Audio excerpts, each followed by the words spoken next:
Welcome to the Accelerated Investor Podcast with Josh Cantwell.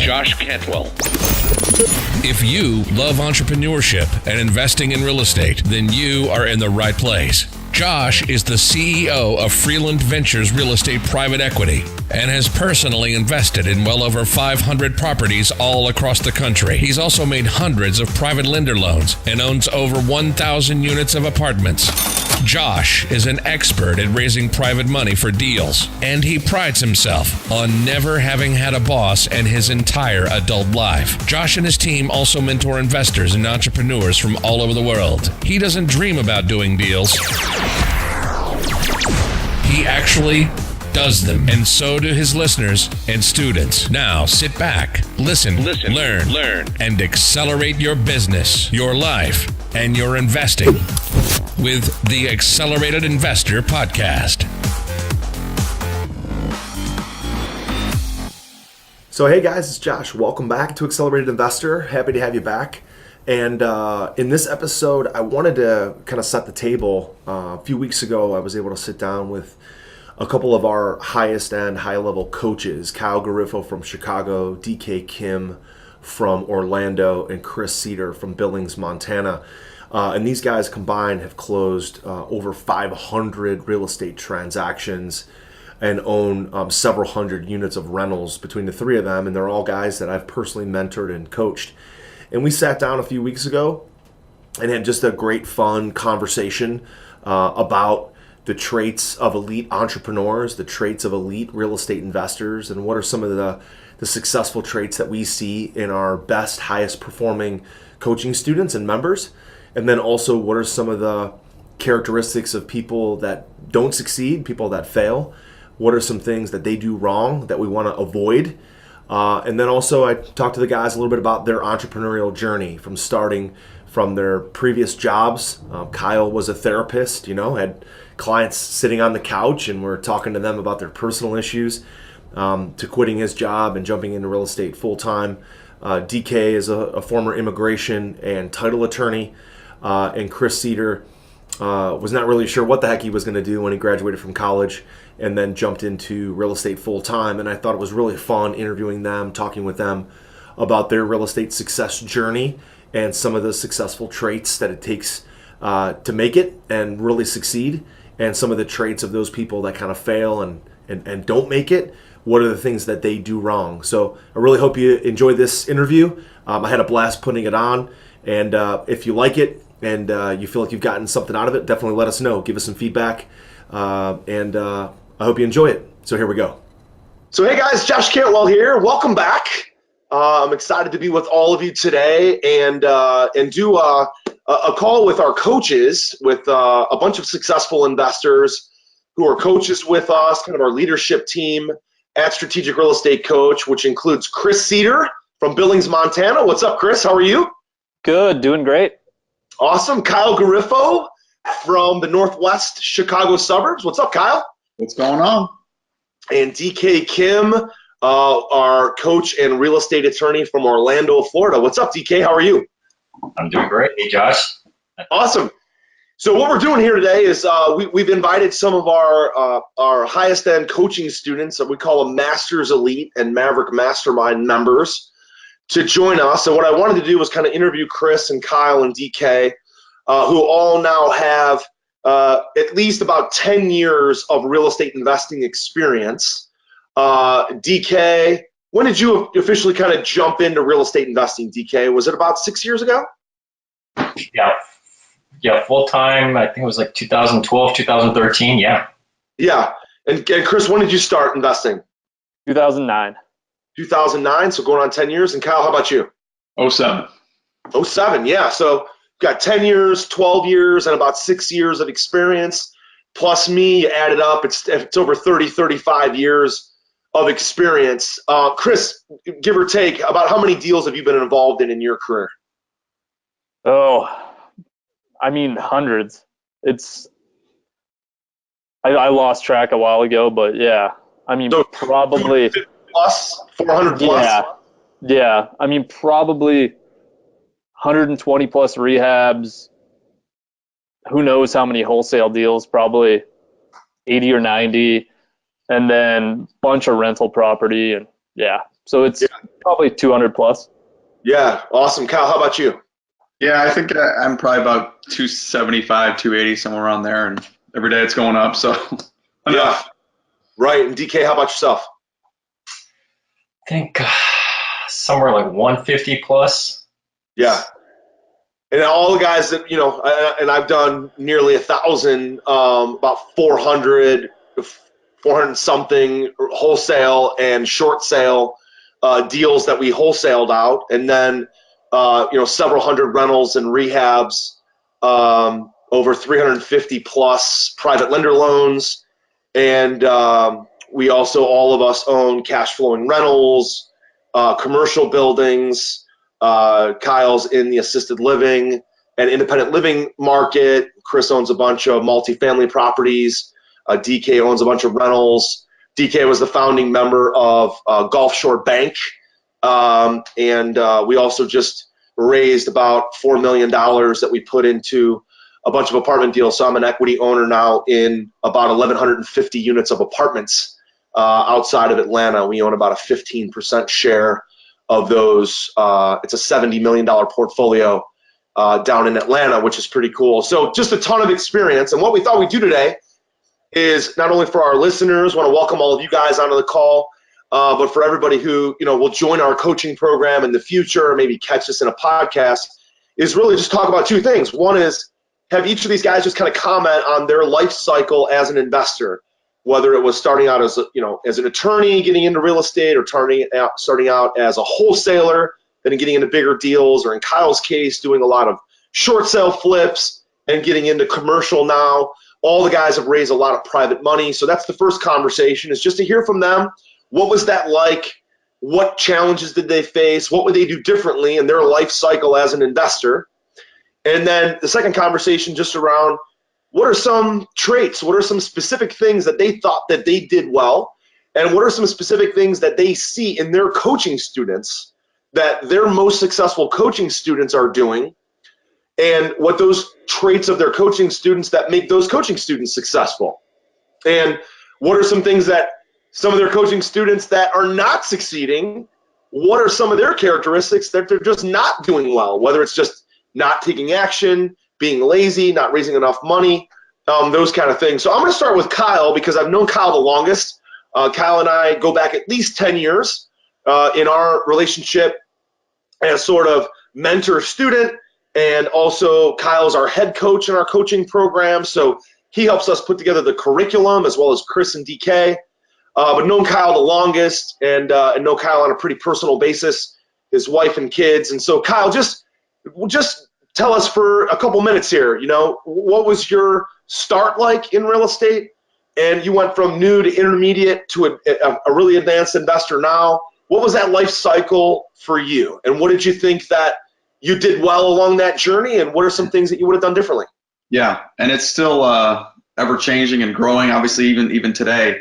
But yeah, I started in 2007. For those that don't know, I was a therapist, a clinical therapist, on the couch, have conversations. That's what I did. And when most people need therapy is usually evenings, afternoon hours. So I was working crappy hours. I was working like noon to 9, noon to 10 sometimes. I just didn't want to do it anymore. I just had a couple kids right around there, and I just wasn't spending the time that I wanted to with them, and I just needed a change for me. And I am a product of watching too many shows on HGTV, or I certainly was back then. And yes, there was shows back then, even in 2007. I just said, how hard could this be? That's literally what it was. And I just got more into it. I started following Josh and Shrek even back then in 2007. Probably one of the first guru, and there was a lot of them out there back then as well too in 2007. Like Josh said, there was a lot of short sales. People were doing a lot of short sales back then, where we were just buying, not even touching the properties, not even really. I sometimes would spend under $100 putting on a new lock, and I'd have that property sold. So I did. I quit in 2007. I literally quit Thursday, bought a house on that Monday, bought an REO property. That was my first flip that I did. It took me about, 9 months to do. I did all the work myself, all the, cabinetry, flooring, I didn't do the electrical, but I certainly did everything that I could possibly do. I learned a lot as well too, but made a lot of mistakes. And the first mistake, doing the work myself, was obviously the biggest mistake that I made. But what I did realize, because I sold right before the bust in 2008, and I made, I think, $1,200. Honestly, I did 9 months of work, made about $1,200, brought it home to my wife, and I'm like, hey, look, I made $1,200, and she's like, that you need a job, go get a job. Yeah. So, but what I did learn is that I loved the business. I loved everything about it. I loved the work. I loved the hunt of the deal. I loved the dealing with real estate agents. I loved dealing with buyers. I just loved everything about it.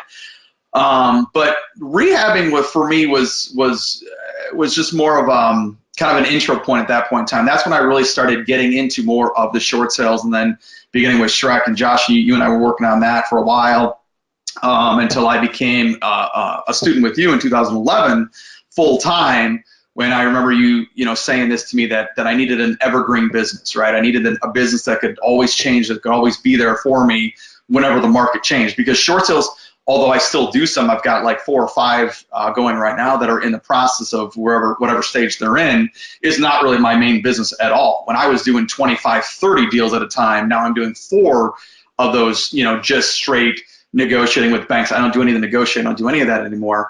But I need an evergreen business. I need a business that was going to change along with the times on the market, which it has. Rehabbing will always be around now. People will always have crappy houses that we can buy at a reduced price and fix up and sell to somebody else. So that was kind of the beginning start for me, and I advanced from there with education, coaching. I don't know how much money I've spent investing in my education, my training. To me, I look at it as like having a doctorate degree.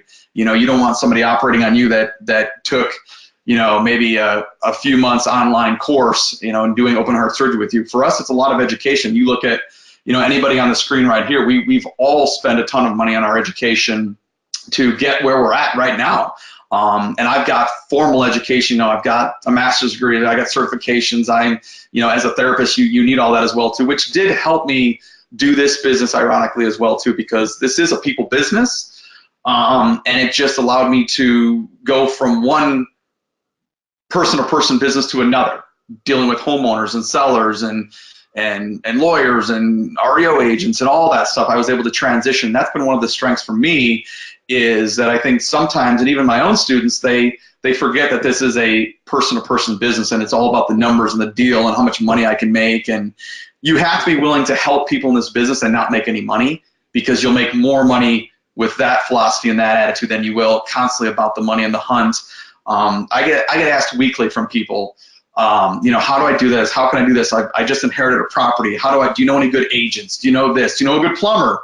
All those things that you have to be willing to help people out in this business to do, because that'll come back to me certainly in the future as well. So I don't remember what you even asked me as a question, Josh, but that's kind of my intro. That's kind of how I got started into. So tell us now where you're at today. So you start and there's the evergreen business, and really, I think the fabric of our company and what we train and coach our students on is that funding equals freedom.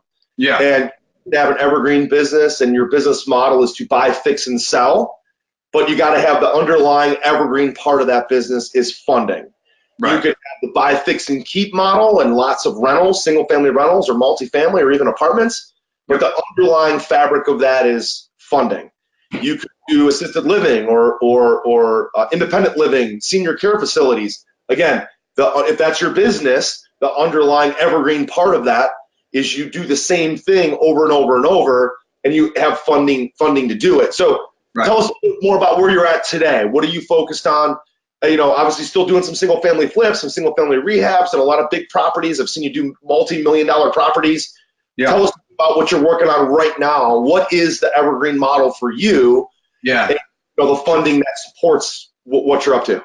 Yeah, exactly. I mean, at the end of the day, the funding and the private capital and even traditional bank financing, I have to get more into that now as well too, because of the projects that I'm doing. It just makes more sense for me to do traditional bank financing on a lot of these projects. But my single family residential flips have sort of taken a third back seat now to everything. That's sort of my third project of what I'm doing. My condo development in the city, I've got 3 condos in the city that I built from ground up. Those are on the market right now. I've got a single family conversion that I converted from a duplex that will sell for probably $2.1 million when it's all said and done. And then I've got a piece of land that we just passed our zoning for to build another 3 units there. So we'll break ground on that in probably about a month or so. So traditional financing, I'm getting bank loans for definitely those projects as well too, because private money for a project that's going to take a year would be awfully expensive at 12%. If I get bank financing and pay 6%, that's far better. But I still need 200 grand down, 300 grand down, and that's where private money comes into play, and that's when I'm utilizing private money. I couldn't do these deals in these condo development. What's up there, Nucci? Yeah, it's DK, Chris, and Kyle. Dominic's home from school sick. Oh boy. For 3 days, and he's feeling better. How's yeah. It's fine. He's got like 100 Yeah, the last 3 days, so he's hanging out, right? What are you up to, man? Nothing. All right, go back upstairs, all right? I'll see you upstairs in a bit. All right? So doing my flips right now as a single family, we've got 3 of those going right now. My condo developments, we've got another 4 of those going, and then my assisted living, as you talked about, my residential boutique assisted living. We just passed all of our village zoning for that, which was quite the process, and then we're in the process of getting a loan right now for $4.2 million right now, getting a loan for that and start breaking ground probably end of April with that, maybe beginning of May. So what kind of project is that? Like residential assisted living? How big? How many units? How many beds? So we're building, we'll be building 2 9,800 square foot houses. Each of those holds 16 residents per. And then once those are done, we're going to build a 7,500 square foot, and that'll hold 12. So same area, same cul-de-sac, same piece of land. Same piece of land. We bought a 2.8 acre piece of land last July for this exact purpose. Zoning took us about 6 months to do. And that's the village even opening or wanting us with open arms. It still took about a half a year to get zoning through to convince people that this is something that the neighborhood wants and that's going to be good, for the neighborhood certainly. But when we're all said and done, once we, that's going to cash flow for us about $1.8 million net a year, which won't suck certainly. Ask me in a couple of years and when we're up and running, but that's, passive income, that's really our strategy that we have there. It's located about 2 miles from where I live. Nice. So checking up on things is going to be a piece of cake, but in terms of my number one strategy, that's it. Yeah. And what I'm kind of hearing at the end of that conversation is just that, got into the business because you didn't like what you were doing before, or just wanted more of the freedom. Yeah. To me, it's all about personal freedom to do what I want, like hang out at home. I went to the office this morning, but to be home because my daughter's got a doctor's appointment. I know my son is sick. My wife is not feeling that great. And it's the personal freedom, right? To leave the office, to come home, support the family, be there, do this with you guys. That's a big part of why we do what we do. And the other piece is the passive income, right? Mm-hmm. And like you're talking about your play for long-term wealth, long-term equity appreciation for your balance sheet, take care of your family, is this independent residential assisted living, and that 1.8 million. So that's fantastic. So you go from, your first deal, you quit on a Thursday, buy a house on a Monday, now to, about 30 units or so of residential assisted living, almost 45 units actually of residential assisted living. And that's part of that evolution. We'll talk a little bit more, Kyle, in a second about some of the traits of success that you feel you had, as well as some of the things you see in your students, right, that allow you to make that transition over time. Yep. So Chris, how about you, man? So, Chris and I met years ago as affiliates, actually. Chris was doing some coaching and some training and kind of promoting some of our products or promoting some of his stuff. And Chris has been one of our coaches now for many years, has sort of a family business with his dad owning a bunch of rental properties. And so, Chris, talk for a little bit more about your start, the evolution, kind of where you're at today. and what your focus is today in your business to build your portfolio, build your balance sheet. Yeah, absolutely. So and sorry, my dog. It's all right. Hearing other dogs across the street barking while I'm doing this. Like a dog. But yeah, I got started. So 2009, after I had graduated college, I really didn't know what I wanted to do. From there, I talked to my father, and he had been a real estate broker, real estate investor since the 1980s. So I decided, okay, maybe I'll try out real estate investing. So I went to work for a couple months for pretty much directly for him in his business. He showed me the ropes, managing rentals, how he went about finding houses, how he found deals, how to work with contractors and all that stuff. And then from there, I started my own business. And the first full year, I ended up doing 3 real estate deals. I bought a rental property, I did a wholesale deal, and did a rehab. And the biggest thing from that first year that I think I would have went back and changed is I would have studied more or learned more about how to find deals. Because I felt like my only real source for finding deals then was the MLS, and then pretty much referrals being funneled to my father. Since he'd been in it for so long, he gets a lot of referrals. If somebody wants to sell a fixer-upper, a lot of times they just talk to him. So I think that would have been one of my biggest things, because the next year, once I really did learn about marketing, about direct mail, about how to find deals, the floodgates kind of opened up on my business. Once I started sending out consistent direct mail, that next year, I think I did 10 or 12 deals, like 8 rehabs and 4 wholesale deals. And then each year, the more I ramped up the marketing, the more deals I was able to do. So that I would definitely say is one of the bigger things. And then, of course, for me to be able to do those deals, I had to have access to money. Luckily, for me, I had a father that had connections with private lenders, with bank financing, where I could have access to that funding, so I didn't have to focus on it as much. But yeah, that's really where I went. How about today, Chris? What's your focus? You guys have a bunch of rental properties. Still a lot of single family stuff, right? Are you guys working more commercial stuff? Or I know you work on your golf game a lot. Tell us about that. Yeah, absolutely. So my focus right now is pretty much the rehabbing business itself. It runs pretty smoothly, pretty on autopilot. My focus with that is about 10 to 12 deals a year just with the rehabbing. And that, yeah, all I have to do is I check on my contractor a couple times a week, either over the phone or usually go and check on the properties once a week. Currently, we have 2 rehabs in the works, and then we have 2 more that we just bought a week ago.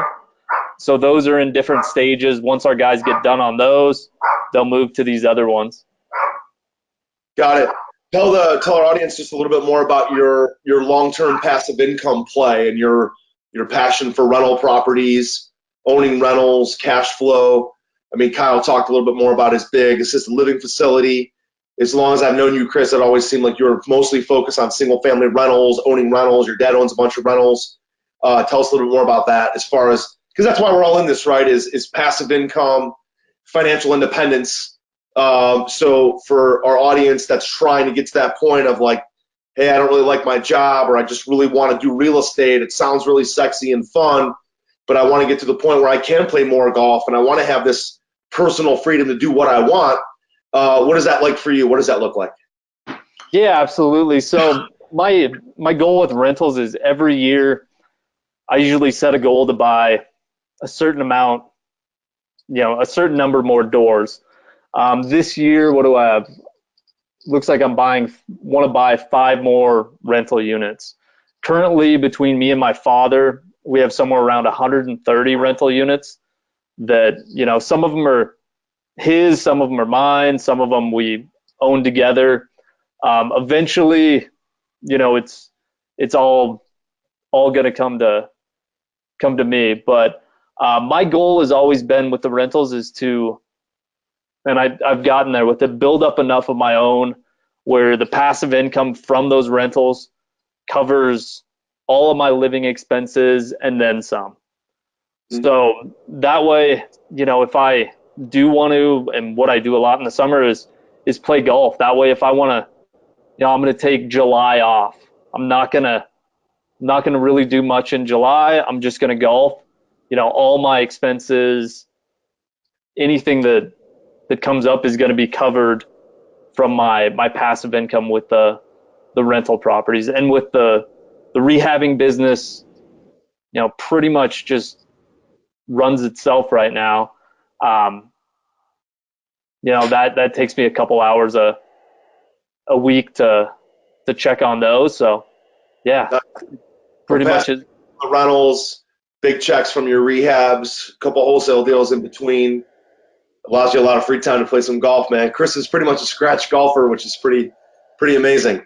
So DK, how about you? DK and I originally met. A friend of mine, John Cochran, was kind of putting out an offer to do a one-on-one strategy session, and DK kind of signed up for that. I met DK through John, came up to Cleveland, and we met I had a virtual office at that time, and we met there in the conference room, and DK was just about, really passionate for quitting his job. So this is a more recent, case study about 5-6 years ago. DK was a real estate attorney and an immigration attorney, and, was kind of sick of the grind of that. Had a young new family. His kids, Amanda and Emma, were little, and was really thinking, like, I'm building a family. I want to be home. So DK, talk for a second just about that pivot, because we've got guys that are, in the corporate world, or they're therapists, or they're attorneys like you were, or doctors, or whatever, and want to do this business. So what was your fear when you were making that pivot, and how did you successfully make the transition? Yeah, the number one fear was, like, am I really going to do this? Am I going to pull the trigger? Because at that time, I think I signed up like September 2012 for 40K flips. Went through all the modules, and I'm like, okay, this is the guy. I really want to do this. But like with anything, it was just all, okay, this is all theory. This is, I don't know. And then how am I going to pay the bills? 60, 70 hour weeks. It was terrible. My second daughter was born in November. And so I had all these thoughts floating in my head. And then finally, at the end of the day, just like I tell my clients, at the time, like, stop coming to me for advice. I already gave you the advice. You just need to go out and execute. And I said, you know what? And when I saw that the 2-on-1s, I said, you know what? I got to take my own advice. Just go out and do it. And I was like, yes. Plus, I had a history. No matter what I've done, like, once I put my mind to it, and I knew what my goals and my visions were, which was to be financially free eventually, of course, but also I would rather talk to paint. I'd rather talk to contractors than dealing with clients who just get me, like, that much, huh? You'd rather talk to paint than a client. Right. And Kyle was in the same way. Like, I'd rather talk to paint than have another client sitting on the couch as a therapist, right? A lot of times that was true. Going to use that in our events or something. Like, I'd rather talk to paint. It actually smelled better than some of the clients that came in. Right. Nice. But for me, the tipping point professionally as an attorney was, why am I having more passion about their case, where had they hired an attorney in advance, it could have prevented the whole situation. And I had client appointments where they just didn't show up to the appointment. And the next day there was like a green card hearing. It's like, okay, like, if you don't show up, you really don't care. And so that's kind of what sparked it. But the biggest the biggest thing for me was I knew where I wanted to go, and a lot of people were just like, "You're crazy. You're gonna throw away your legal degree, you know? Like why are you doing this? Are you having a midlife crisis?" I'm like, "No, it's because like I want to be over here. I don't want the hours." And so for me was I knew where I wanted to go, and where I am today is where I want to be. But you have your 5-year goals, your 10-year goals, 20-year goals, 30-year goals, but that was the best decision I ever made. But for me, it was I had to execute, take my own advice, just being as an attorney, but also seeing your modules. Just go do it. Be like Nike, go do it. DK, tell us about what you're up to now. You're looking at apartment developments, new construction. You're in a competitive market like most of us are in Orlando. So tell us what are you doing now? What's your business model? What are you focused on?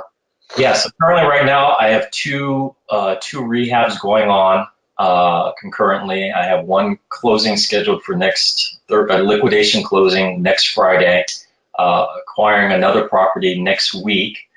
So that's the residential single-family home business model. In regards to apartments, I'm still working on that. I've met so many people. I've met my first billionaire, crazy. Met a lot of different people. Met some fund managers out in Japan via the telephone. I'm still trying to crack this $45 million capital raise or $12 to $15 million initial startup fund, and then get funding from either Wells Fargo or Bank of America for construction loan.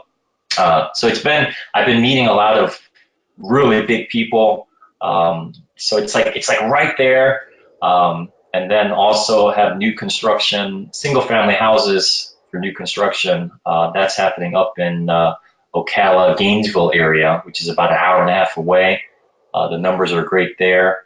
We're finally getting our first permit in the next week and a half or two. There were some roadblocks over there, but finally all that's been weaseled out. And then something else I kind of added on, I kind of didn't really want to, but I just knew a lot of people. I'm playing more in the commercial realtor world. And so I brokered a deal with Holiday Inn Express. So that was fun, but then also part of that, it kind of trickled down. So I'm kind of adding on a little more commercial real estate. I mean, I have the knowledge, so I just figured, hey, why not, use that as well. But in regards to rentals, I have rentals going on, but I'm spending a lot of my time for the future rentals, where it would be like $3.5 million net operating income for these apartments. So that's where I'm spending probably 70% of my time talking to some real big fish for, to take down this apartment situation. So. Yeah, I think that's part of the evolution, right? It's like as you do a lot of deals and hustle and make lots of transactions, whether it's wholesale, rehab, rental, all single family, it gets to the point where it's just like, okay, I don't know that I have much more capacity or much more time to just keep doing this. I see what kind of potential it has. I could build my team around this, or I could just do bigger deals. And bigger deals, I don't have to do the same number of deals to equal significantly, more money, more capital, more opportunity. That's why we built our fund, because I knew I could raise money and put it in a pool and a fund, and my team could do most of the day-to-day heavy lifting of underwriting and originating loans and servicing those loans and those kind of things. That was my big jump into commercial, was actually just running a commercial private equity fund that made private lender loans. Other of you guys are focused on different things. So help me understand now, guys. Second question: what are some of the things that you guys did well to make this transition happen successfully? So Kyle, back to you. If you're thinking about what are some of the things that allowed you to go from short sales and wholesaling to big rehab flips, now to developing properties ground up in the city of Chicago and these big independent living facilities. You own some other commercial buildings and rental properties and apartments. What are maybe one or two of the characteristics that you think that this is definitely something I did right to help me move up to this level of investing? Well, I think first and foremost, you have to be willing to take risks. I mean, if you're not willing to take a risk at all, you're going to be stagnant. You're going to be complacent. You're going to do what you do every single day. And if that's working 9 to 5, and I hear, so many people, as I'm sure you guys do as well too, say, I wish I could do what you do, right? And there's no reason why people can't do what we do. We're not any more special than anybody else, I don't think, in terms of, our skill set. Now, we may have more knowledge than them, but that's just through growth and learning and education. But it doesn't take, a genius to do what we do. It just doesn't. But it does take somebody who's willing to risk. And with risk comes failure, and you have to be willing to fail as well too. Going from, like you said, single families or going from short sales to single families to commercial developments, to condos, to now my biggest risk of assisted living, taking out a large loan of $4 million on a piece of dirt to say, I think this is going to be successful, is a gigantic risk, and it just is, but backed by numbers and our education and our knowledge and what we're doing, we're willing to take that risk because we know that reward is going to be great. But I think that's the thing that I have done right is I've been willing to not only put my toes in the water, but be able to jump in and then figure out how to swim. We were operating our assisted living with really no idea what we were doing, but we figured out our first one that we have operational now that's going to be sold, and that's propelled us to do then these other buildings as well too, and then we're going to do more and more and more. So to answer your question, for me, it's just been willing to take on that risk, but then also be willing to fail as well too, and then figure out what it is that we were doing wrong to go and correct that and do it right. So yeah, fantastic. Chris, how about you? Is there any characteristics or things you think you did well along your journey in the last 5 or 10 years or so? Yeah, I'd definitely say in the beginning, it was putting in more work than a normal person probably would do. I remember the beginning few years, I lived and breathed real estate investing. I was either listening to a podcast, reading a book, educating myself, learning something new, or I was out there working in the business, putting what I learned into action. And it seemed like I pretty much had my day scheduled out where, okay, I'm going to do this part of the real estate investing business for 2 hours, this part of the real estate investing business, cold calling for 2 hours, sending mail, and having my day scheduled out where it was like 10 hours a day every day.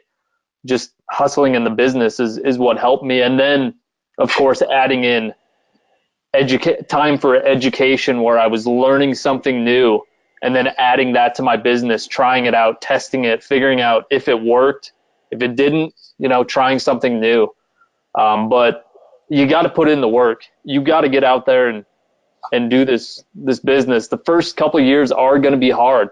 It's going to be a lot of work. And the people that I see that succeed are the ones that put in the most effort. Then once you're through those first couple of years, then it gets easier because you know how to do all that stuff. You've started to systemize your business. You figured out all of the crap that doesn't work, so you can just not do that and just focus on the few things that do work for you. Every area, every business is going to be a little different because what works for me is not always going to work for you or DK or Kyle. But yeah, for everyone, I encourage, try a bunch of different things to figure out what's going to work for you, what system is going to be best for you. Yeah, I think it's interesting, Chris, like just the workload. I remember, getting started in 2004 and me and my old business partner were on the phone. This is back when like Nextel had the phones that had the little beeper thing on the side, and you could almost like it was almost like a CB radio. So we had a little thing on the side, and it would like click click, and he would be like, "Hey Josh, you there?"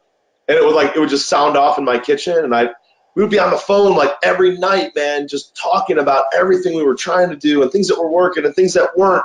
Staying late at night, get to the office at like 8 in the morning, work until like 12:30, go to the gym, go back to work at 2 in the afternoon, stay till 10 o'clock at night. And I remember how exhilarating it was the next day to be like just destroyed, tired, but know that I just put in like an amazing amount of effort, an amazing amount of work, and pushed the business forward, and how much I enjoyed that. And even nights now where my kids go to bed, my wife is tired, she's doing something upstairs at the house, and I'm down here in my office till like 1, 2 in the morning, just getting things done. The next day I'm tired as shit, but it's just the sense of accomplishment because I just put in more time. Sometimes that's all it takes is just the effort, the extra time. I mean, there's a lot of things you can get done in a year, and some people get a year's worth of work done in 3 months. Some people get a year's worth of work done in a year. Some people get a year's worth of work done in 5 years. It's just a matter of how much effort, just pure time and hustle you want to put into it, right? And a lot of our students that have real success, that are getting off the ground quickly and having success fast, some of them are just the guy that are just willing to work longer and harder. Period. The end. Right? It's just part of the deal. Nobody's gonna say I was really, really successful and I was lazy as shit. Nobody ever says that, right? DK, how about for you, man? What are some of the things you think you did right along your journey? Definitely, I agree with everything in regards to you have to have a work ethic. But for me, that first year after I met you and John in February of 2013, what I got away with it, and I still preach to the students, and also the students who fail miserably, is they don't make any efforts in private lending at all. They're so scared of getting that no or that rejection, or I don't know enough people who have money, and I tell them, like, I did the same thing. You said it's not about whether these people in your list of 100 have money or not. Just communicate what it is that you're doing. And I literally took that to heart. I had like, I don't know, a list of 230 or something, and I just set the appointments, because if I didn't make that phone call or send that email, I wasn't going to go to where I needed to go. And it took me about, I don't know, somewhere between 15 to 18 rejections until finally I had my first private lender. And that was like the best thing in the world. And I probably around like rejection number 5, I'm like, I don't know if I can do this. I mean, it's there. It's always there, but to overcome that, that was very key. But my work ethic was raise that private capital. And that's what I think saved me starting in year 1. And it's gotten easier over the years. Now I just text message or make a quick phone call. Hey, you got 500 grand? Okay, yeah, great. Give me the wire instructions, But Yeah. You can't get there until you get those first 1 or 2 private lenders. So Yeah. I mean, when Damon John was at our event, he said, like, we invest in people. Every time we invest in a deal in Shark Tank, we invest in people. That's what our private lenders are doing for us and for our students, is they're investing in your deal. The deal's got to make sense. Like, how am I going to make a return? How am I going to make money? And we have all kind of systems that the 4 of us have created around raising private money, and we can talk about that on another call some other time. But you've got to have a devastatingly simple offer, a devastatingly powerful and simple offer that people can invest in. I started, we're going to pay you 12% interest or 15% of our profits, whichever is greater. And nobody ever said that's a dumb idea. Like, nobody ever said, like, oh my God, that's so stupid, I would never do that. Nobody ever said that. And so you just have to have that offer to start and just educate people about how they can flip properties in their IRA, or educate people about how they can buy their own rental properties or where they source deals. Everybody wants to be in real estate. You just got to be out there as the top of mind reference and teach them how they can do it. And then people are going to say, I don't have the time for this. I think I'll just invest in your deals, and I'll get a taste of how this works investing in your deals. And then they become a private lender. And it's funny, a lot of them never then actively invest, and then they just stay as a private lender forever, which is great for us, right?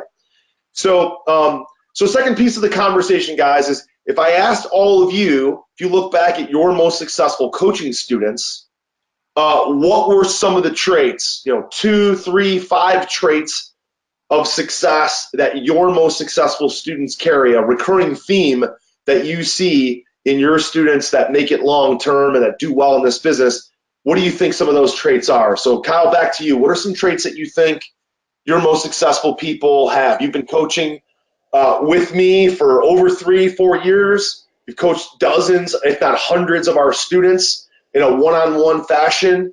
So you've done boots on the ground where you actually fly out to their market and work with them for 48 to 72 hours. So you have real in-depth knowledge about what they're experiencing, what their fears are, what their successes are, what their business models are.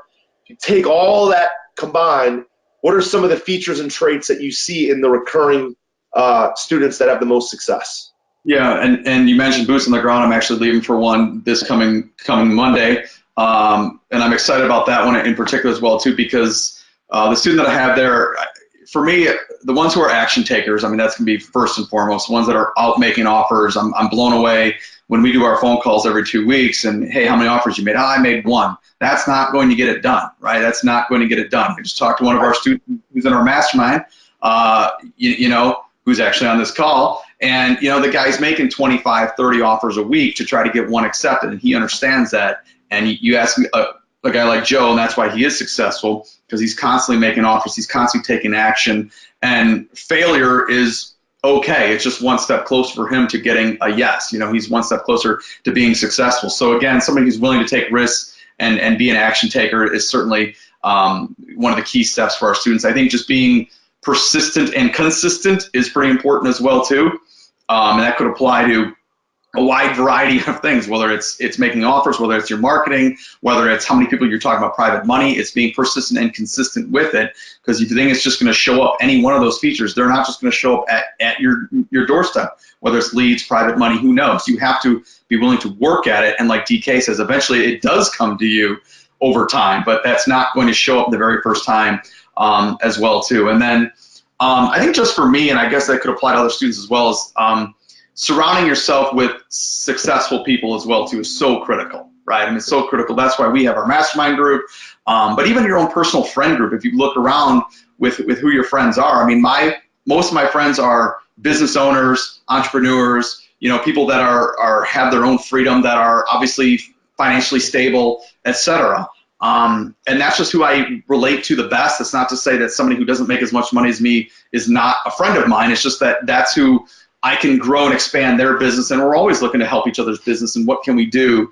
And I think I can apply that to my successful students as well too, that I know that they surround themselves with people that are always trying to improve their business, as well as that they can improve other people's business as well, because that's really what it's about for me. It comes back to this being a people business.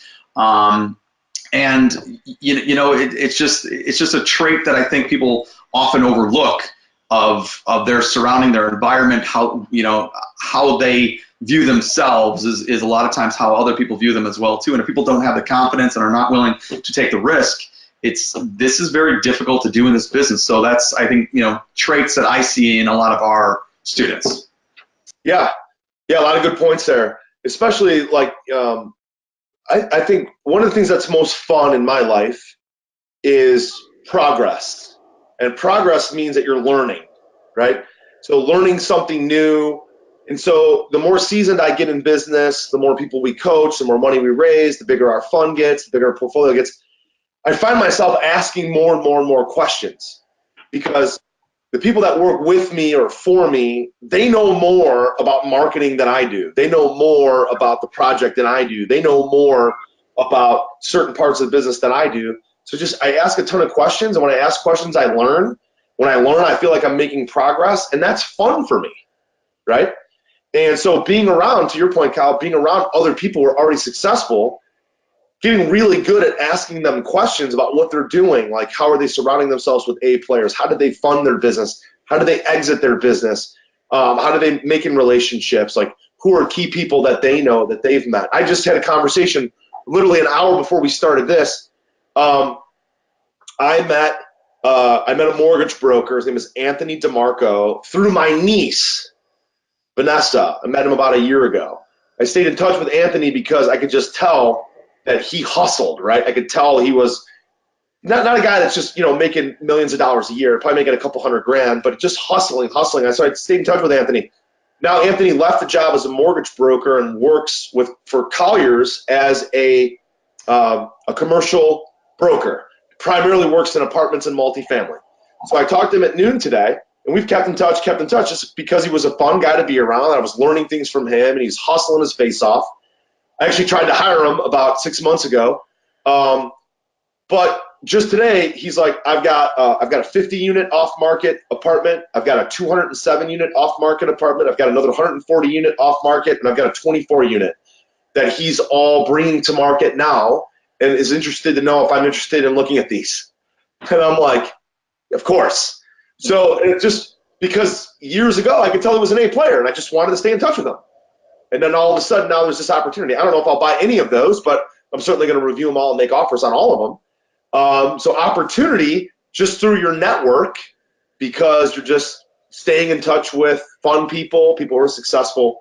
It's really, really fun, the opportunities come out. I got an email yesterday from my friend Ryan Moran, who runs capitalism.com, who wants to start a fund with me to invest in e-commerce businesses.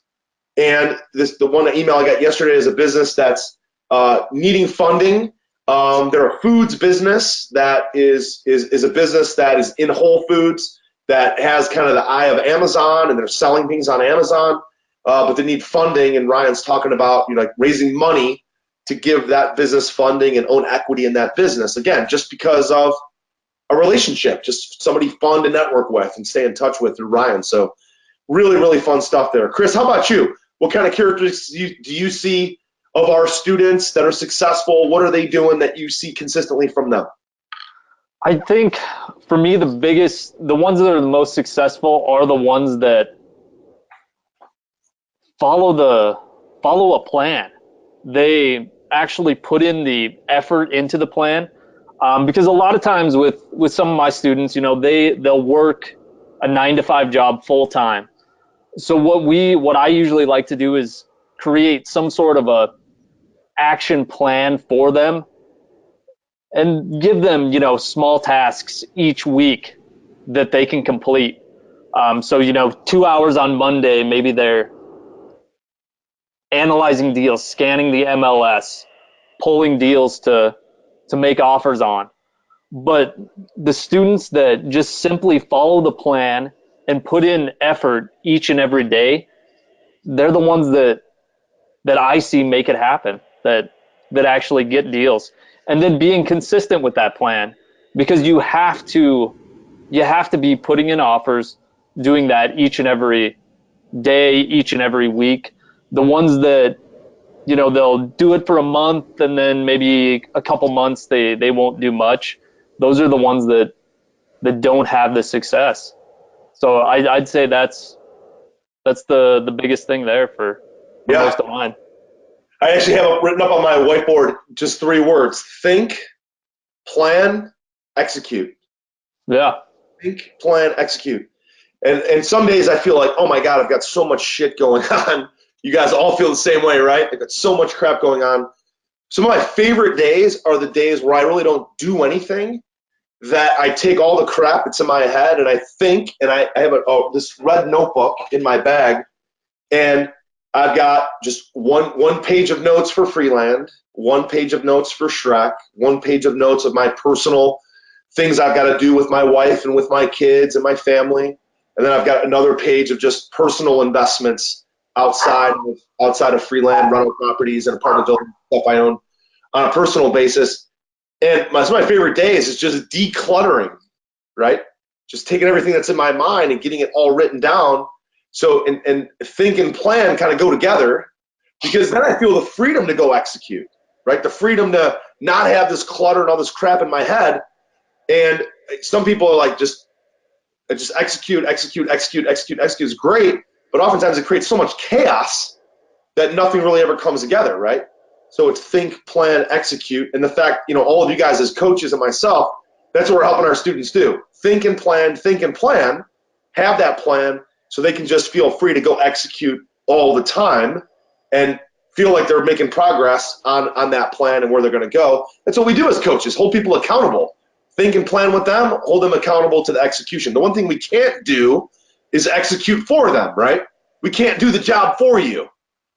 You have to do the job. That's your job as a business owner. But what we can do as coaches is help you think and plan. That's what we do well. It's what Chris does, Kyle. So DK, how about you? What are some of the recurring themes you see from your most successful folks? So after they take action, it's the discipline. I think Chris and Kyle talked about being consistent, but for me, it's to be consistent. You got to have that discipline. Don't get these hot and cold streaks, and then to go along with that is to have the A players who will also believe in that shared vision. As a one cohesive unit. Just like we talk about, you get one bad apple, it's going to ruin everything. So. Right. But yeah, for me, it's always been the discipline and the getting the A players on that particular student's team to make that vision happen. So yeah. Guys, what do you think some of the reasons why people fail? Opposite reason, like what are some of the things that you see from people who are like, I'm so excited about real estate.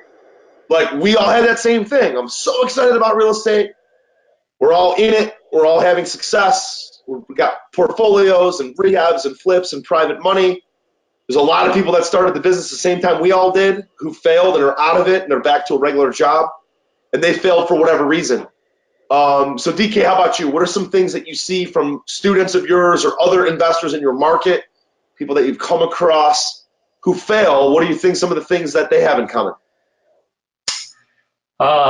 Okay, so I'll categorize. Longer list, right? Yeah. The easier ones are the ones who don't take the action, or if they did, they haven't done the paradigm shift in their head to continue the momentum that they need to go on. So it's like the negative fear, like we talk about, we have the good fear that pushes us to elevate us, but once they feel somewhat of a success, they're just, for whatever reason, I don't know, they just start caving in. And then they get their self-limiting beliefs and really focus on the negative, and they just believe in that. It's like, okay, I got the private funding, but I don't know if this is going to sell. Or like they'll come up with all types of excuses, but they've come this far to work for it, and then all of a sudden they just collapse. I don't know. I have a couple students who are like that. I'm like, I don't know what you're talking about. We just had this momentum for 3-4 months, and then now you're regressing. It's almost kind of like a buyer's remorse type of situation. And so sometimes they can't take themselves out. And even though I tell them, hey, look, these are our goals. This is what we're doing. Why are you regressing? Like they can't separate that. And then another one, real quick, is it comes down to private money again. Yeah, sure. Right? Like they get 1 or 2 successes. And then, there's people who are going to lend to them or whatever, but they stop prospecting for private lenders. And I keep on telling them, you got to be like a football coach, or you're always evaluating talent, whether it's contractors. I get tons of referrals. Hey, you need another painter. I mean, yeah, I got like 3 or 4 painters, but guess what? I'm still evaluating them. And so I have my own little list. Okay, a scale of 1 to 5. Okay, 5 being the best. Yeah, this is a number 5. If there's opportunity in the future, all right. I have them. So yeah, it's just, there's so many reasons, but I'll just leave that as my top 2 that I see. So. Yeah, Kyle, how about you? Reasons why you see some, you used to coach hundreds of people. What do you think some of the recurring themes are why people just don't make it? Unrealistic expectations of this business. I think a lot of times a lot of people are coming back from whether we're doing an event or a show, and they see one of us on stage or one of our other successful students on stage, and they think that we were somehow given everything that we have at this point in time, and the deal flow and the private money and it's that easy. So they think, oh, this is going to be a piece of cake. I'm going to make $2 million this year. Okay, I never want to tell you that you can't make $2 million this year, but what's your plan to do that? I'm going to buy a couple houses. Well, that's not how it works. If you're okay, you're going to buy a couple houses. And that's what I think we do as coaches is we break those goals down for you and we reverse engineer that for you. But some people's expectations of the amount of hard work that this is going to take, and I think DK was you who said it, or Chris, like the first 2 years will not be easy. The first 3, whatever it may be.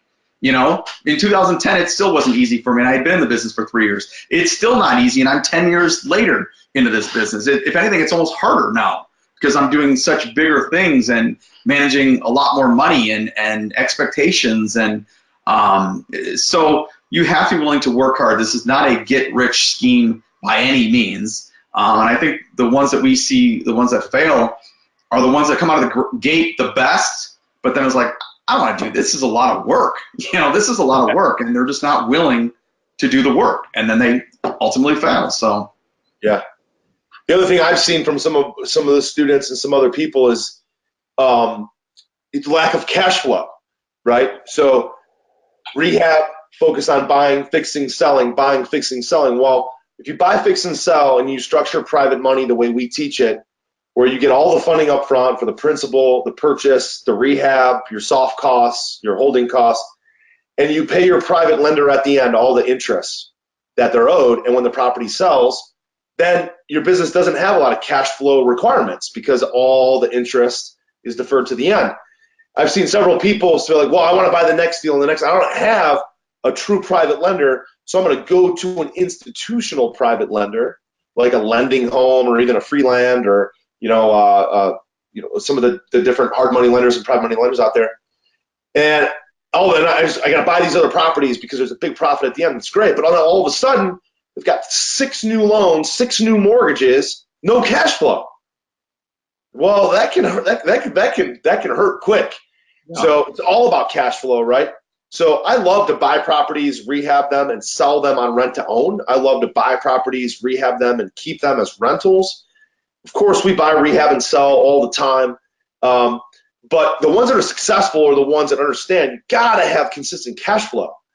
Whether you're filling in the gaps with wholesale profits, filling in the gaps with some rehab profits, like Chris Seder's doing, popping on some big rehabs with your rental properties. But, cash flow is king, man. You can get through a lot of problems. And also having private money, DK, like you said, like if you get in a bind, and the deal's over budget, it's over schedule, but you've got more private money that you can bring in, or you've got cash flow that you can bring in, it solves a lot of problems, buys you time to work out a bad deal or work out a deal that's going sideways. So that's a big one, man, is maybe growing too fast, doing too many rehabs too quickly, and having too many cash flow obligations per month and not having the cash flow to cover the nut.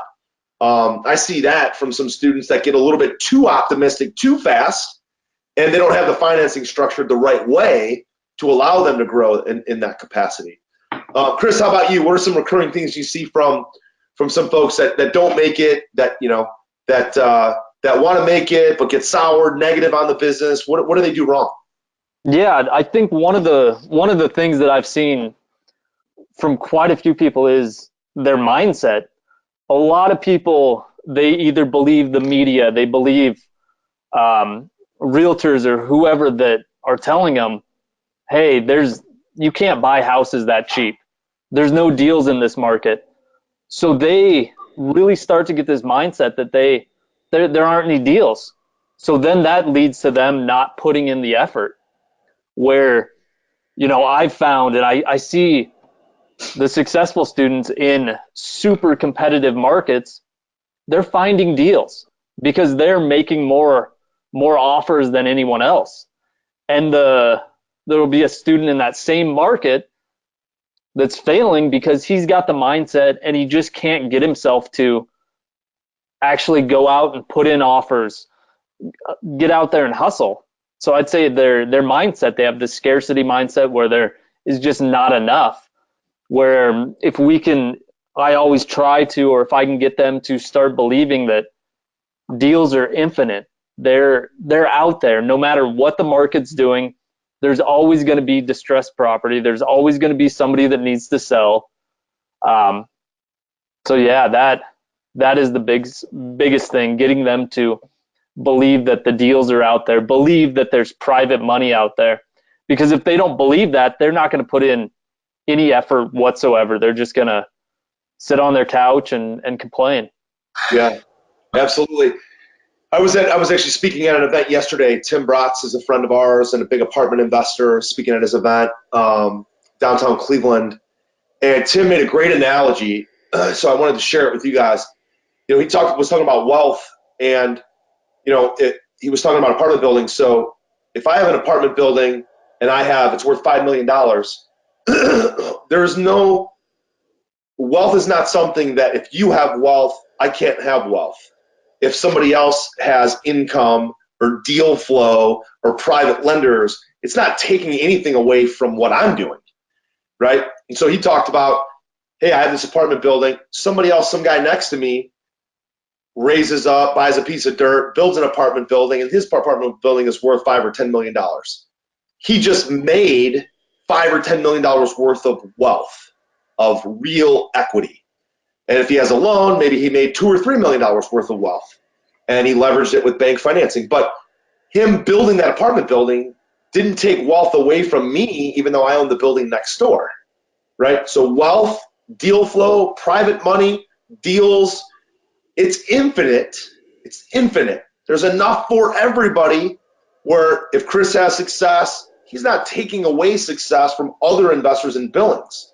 Kyle has success, not taking away from other investors in Chicago or DK in Orlando or me in Cleveland. We're not taking away from other people as we build our businesses. We have an abundance mentality. There's so much going on in the world today that everybody can be wealthy. And it's the people that have that mindset that are. The people that think that it's so competitive, I can't have mine and you have yours too, well, then they never get theirs. They never have their own deals. They never have their own money. They never have their own success. And that's simply their own lack of faith and confidence in themselves. And again, that's where coaching comes in. That's where experience comes in. That's where mentorship comes in to help them get beyond that. I mean, we all have fears. All four of us right now have fears. It's probably a deal that we're all freaking out about right now that we have in our pipeline, something that we have a fear about, whether it's an employee, whether it's a private lender, whether it's a deal we have, whether it's DK's apartment, Kyle's assisted living, my fund, Chris's golf game, whatever it is, we've all got a fear, right? Something that's going on that never goes away. And so to be a successful entrepreneur, it's about understanding that there's always going to be fear. And I bring this up at our live events. Eazy-E, the great rap artist, said it's about having that fear push you from behind instead of standing in front of you. And I think that's what we wake up and we get busy is the fear pushes us to make sure that we're taking action and getting to the next level. So, well, guys, listen, we got to wrap up. This is a really fun discussion, man. I appreciate you guys jumping on. Any kind of final parting shots, words of advice? And I guess DK or Kyle, I'll start with you. And also, Kyle, if you want to throw out for the people who will hear this, whether it's a podcast, a YouTube video, and our membership site, you want to throw out your contact information, your website. If people want to network with you in the Chicago area, become a private lender to you, or bring you deal flow, or wholesale you a deal, what are your just kind of final parting shots and your contact information? Yeah, just go out there and do it. Just take action. Don't be a sideline player. You can't be in the game if you're on the sideline. And I know it's trite and we say it all the time, but it's completely appropriate. You have to take action. You have to be willing to take risks. You have to be willing to fail. We've all failed countless times. I mean, we just have. And if you're not willing to do that, and you're content with working your 9-to-5 gig or whatever it may be, and you're content at somebody else determining your salary, which is what ultimately that is. If you work a 9-to-5 gig, somebody else is determining how much money you can ultimately make, then that's fine. But for those that want to be entrepreneurs and create their own freedom, financial freedom, time freedom, which for us four, that's really what it's all about. It's about the freedom that we can spend with our kids and golf and whatever it is, whatever you want to do and wherever you want to do it. That's what it's ultimately about for me. So, if you want to get in touch with me, email maybe is the best. You can email me at Garifo, so KGARIFO @shreknow.com, SRECNOW.com. Fantastic. Chris, how about you? Any final parting shots or if somebody hears this and they're in the Billings market and they want to reach out to you and do a deal, JV, how do they get a hold of you? Yeah, absolutely. I mean, my final thought would be just like Kyle said, just get out there and make it happen. Educate yourself, read, listen to these podcasts, get into some coaching, and then formulate a plan. Work backwards from, okay, I want to make 250,000. How many deals is that going to take me?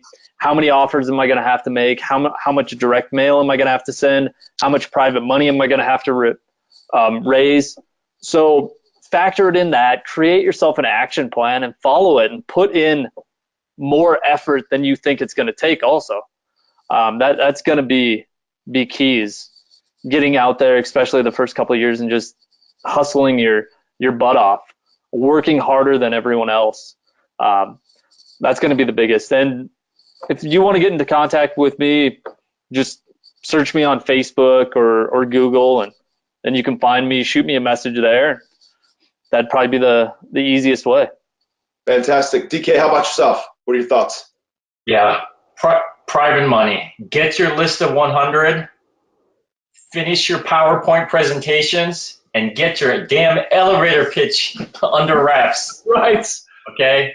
Those 3 things. You do those 3 things, and then on top of that, set your appointments for your potential private lenders. That's going to make your freedom happen. Everything will just follow through if you can just do that. And then, my email, D as in David, KIM as in Mary, at Shrek, SREC now, NOW.com. Fantastic, guys. Thanks so much for joining us today. I really appreciate your time. We'll talk to you soon.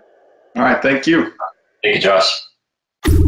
You've been listening to Josh Cantwell and the Accelerated Investor Podcast. Leave a comment on our iTunes channel and let us know what you want to learn next or who you'd like Josh to interview. While you're there, give us a 5-star rating and make sure to subscribe so you can be the first to hear new episodes. Follow Josh Cantwell and his companies, Strategic Real Estate Coach and Freeland Ventures, on all social media platforms now, and stay up to date on new training and investment opportunities. To start your journey toward the lifestyle you've always dreamed of, apply for coaching at joshcantwellcoaching.com.